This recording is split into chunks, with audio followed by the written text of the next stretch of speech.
Back in 1988, Rainbird released a game called Carrier Command on the Atari, Amiga, PC, Commodore 64, and a whole bunch of other platforms.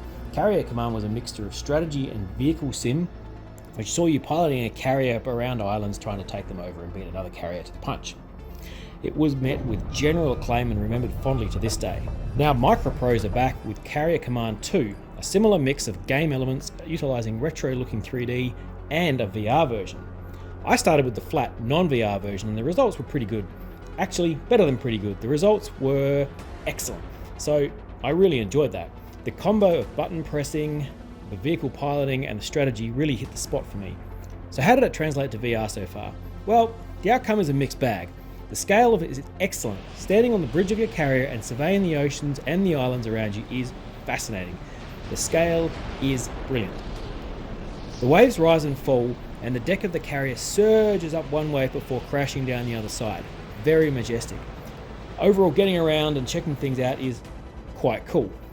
The flat way of doing things translates okay, but with massive scope for improvement.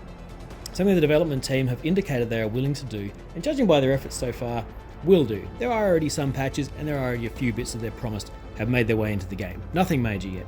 So let's hit only on the worst of my pain points. First of all, and most obvious and the most complained about online, is the Locomotion. It's teleport only, with an ugly black screen that pops up between skips. Last I checked, this was 2021, and smooth movement has been the norm for some time now. This leads on to the screen zooming and the seats. So what I mean by that is there's different consoles to do different things on the ship. What worked for 2D does not translate well at all for 3D. The game wants you to select a screen, at which point it zooms to the screen and puts you in a seat, which is slightly disorientating. It also stuffs up the position and the distance to the screen sometimes. To exit, you have to go back to the seated view and then go back again to leave the seated move. Another thing that annoyed me in this was that I couldn't use the controls around me while in the screen view, even though I could turn and look at them.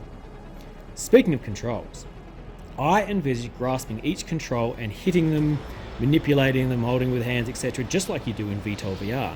But instead, they're simply triggered with your controller's trigger button. The grasp buttons in the game actually don't do anything at all. Lastly, at least for now, the zoom.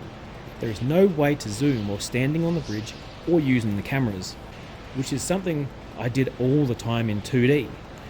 It's entirely missing in VR. It makes a lot of the gameplay very difficult. Just hitting targets from the ship on a faraway beach, which is a fundamental part of the game, proved near on impossible.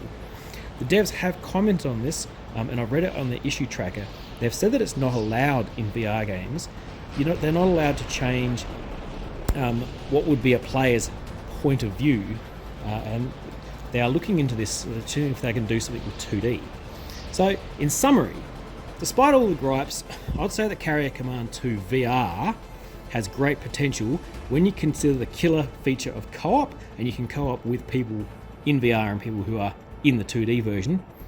And look, the developers have promised to fix a lot of the issues that I had, including adding smooth move and addressing a bunch of the other little niggles. They did talk also about screens and fixing out how screens work. So look, I'm looking forward to conquering many more islands in the future, and I wholeheartedly recommend the game, particularly at the moment in 2D, which is already a great game, and then later in VR when they fix it up. So look, this is me signing off for now. I hope you have a great day, and please consider checking out some of my other videos. Thanks. Bye.